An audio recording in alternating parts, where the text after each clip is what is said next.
Hey Synthheads, today we're going to talk about guitar playing versus synthesizer playing, and I'm going to be talking from my point of view, from my experience with the two instruments.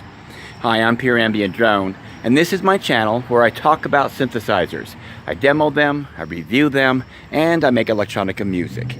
So if you haven't already done so, hit that subscribe button and tap that bell so you can keep up with all of my synth adventures. Here I am out in the city again, watching the traffic go by, and it is a beautiful, beautiful night. Absolutely gorgeous out here. And I hope that the camera is picking up the crickets chirping and the night air filled with all kinds of traffic sounds. I love it. Walking around out here in the parking lot. Hope you guys can see everything okay on the video. You know, when I was a young man, we lived in Hawaii, and my mother bought me this toy piano. A toy piano that I picked at, pecked at, and didn't know a thing about because I was just a small little kid trying to make a mega hit on a toy. And you know, one of the things that I found out is that what happens as a child stays with you your entire life. And I never ever forgot how my mother brought that toy piano to me, and she didn't even realize the spark that she was creating. Now, I mentioned a few videos back about how a friend of mine brought over a Yamaha AN1X, and that got me sparked into synthesizers in general. But you know, I got to thinking about that video and about that time, and even though that sparked my interest in synthesizers, my mother was the one who sparked me, or should I say sparked my interest in the keyboard.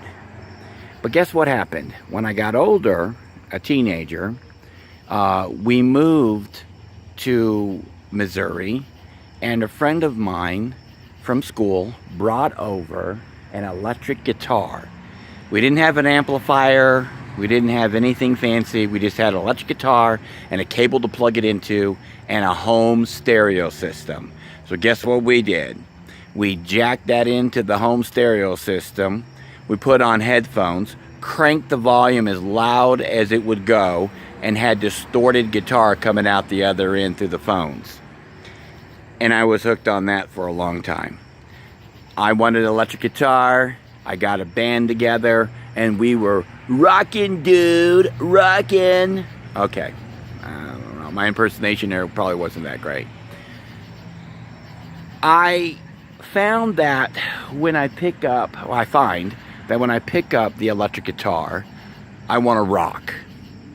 And there's a song about that too, I believe. I know there is. And I want to play heavy rock music. That's what the guitar brings out in me. But the synthesizer does something different for me. The synthesizer brings out my softer side. The synthesizer makes me want to play soft, gentle music. And you know, I struggled with the reasons as to why that was the case. I started self-examining myself. Why does the synthesizer bring out the soft side of me, whereas the guitar brings out the heavy metal rocker in me? The instruments can both be used for both types of music. So why was I lured to play the different styles from one another depending on the instrument I had in my hand?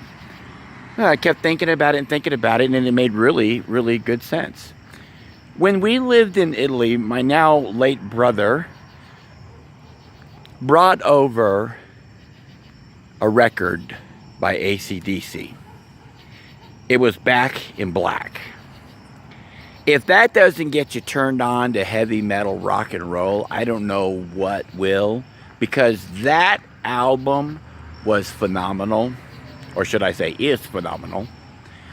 And it was brand new, fresh, right from the store. He brought it over, put that thing on the record player, and I watched my brother rock out.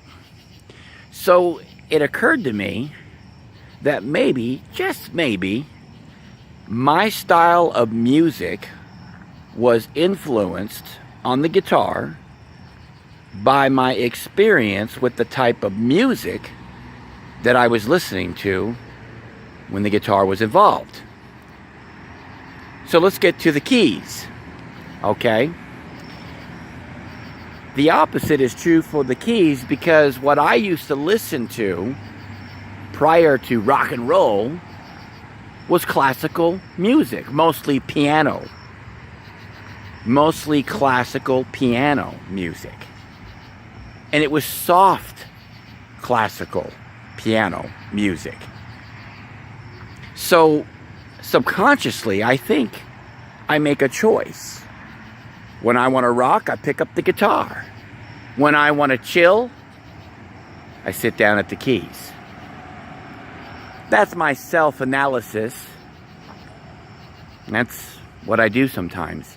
I sit around and I think about stuff like this. Isn't that crazy? I hope it's not crazy. Maybe crazy isn't the word. Maybe it's just kind of funny. But those are the things that I think about. I like to self-examine. And I like to make videos where the viewer, that would be you, are inspired to self-examine yourself. Self-examination is very important because we live in a world, and I think we've always lived there, okay? But it's even more so now. But we live in a world now, more than ever, where people are so busy examining other people, examining what they're saying, examining what they're not saying, examining what they're doing, examining what they're not doing, examining what they should be doing, examining what they should not be doing. The world would be a better place if we would sit down and examine ourselves a little bit more and make a connection with ourselves. Maybe we'll find that if we do that, we're not so different from all the other people that are out there that we've been examining. I'm speaking for myself here.